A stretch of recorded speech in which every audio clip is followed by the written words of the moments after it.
Shiv education channel पर आपका स्वागत है। जैसे अभी एक न्यूज का पॉइंट बना हुआ है कि जो सिलेबस है उसके अंदर बदलाव होगा तो हम क्या पढ़ाई छोड़ दें, जब सिलेबस आएगा तब पढ़ लें। तो ये ध्यान रखिए कि आप किसी भी न्यूज को पढ़ें तो उसके पूरी न्यूज पढ़ने के बाद ही उसके बाद कुछ निर्णय लीजिएगा, क्योंकि उसके अंदर लिखा गया था कि जो कर्मचारी चयन बोर्ड है वो अपने सिलेबस में चेंज करेगा। इसका मतलब जो आरपीएससी है, जो एग्जाम कंडक्ट करवाती है, टीचरों के एग्जाम कंडक्ट करवाती है, उनका सिलेबस में कोई परिवर्तन नहीं होगा। और अगर ये परिवर्तन करते भी हैं तो कितना करेगा। आपने पिछली बार भी देखा कि कोई खास परिवर्तन नहीं करते, एक दो पॉइंट हटा देते हैं, एक दो पॉइंट वापस से लगा देते हैं, कोई खास परिवर्तन नहीं करते, उसके इर्द गिर्द ही पूरा सिलेबस रहता है। तो आप इस वजह से तो पढ़ाई मत छोड़िए कि सिलेबस चेंज होगा। पहली बात तो ये कि कर्मचारी चयन बोर्ड का होगा, आरपीएससी वालों का नहीं होगा, उनके बारे में नहीं कहा गया है।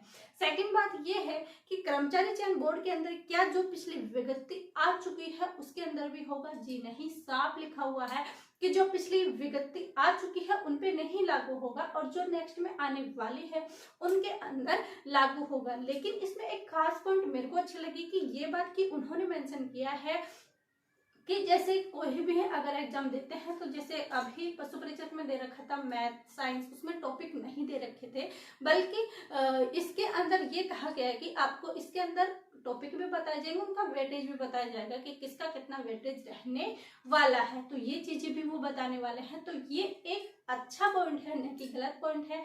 और सिलेबस कोई बाहर से नहीं आने वाला, इससे के इर्द गिर्द रहने वाला है। बस आपको टॉपिक और वेटेज बता दिया जाएगा। तो कंफ्यूज मत होइए, पढ़ाई निरंतर रखिए। और जो पशु परीक्षक की तैयारी कर रहे हैं उनका सिलेबस बदलाव नहीं होगा, उनका सिलेबस जो पहले था वही रहेगा, क्योंकि कहा गया है कि जो न्यू जो वैकेंसी आएंगी उनके अंदर परिवर्तन होगा, जो पहले आ चुकी है उनके अंदर परिवर्तन नहीं होगा। अभी तक तो इनका आलोक जी जो हमारे अध्यक्ष हैं इसके उन्होंने यही बताया है, यही ट्वीट किया है।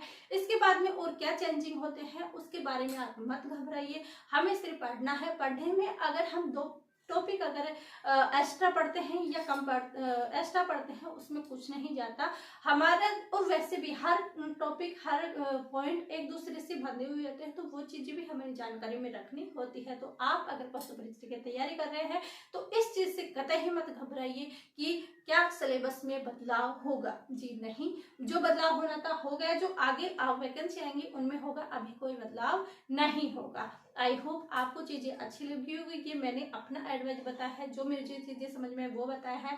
अगर आपको मेरी बातें अच्छी लगी है तो आप लाइक कीजिए, शेयर कीजिए और सब्सक्राइब कीजिए। आप सभी का धन्यवाद। Thank you.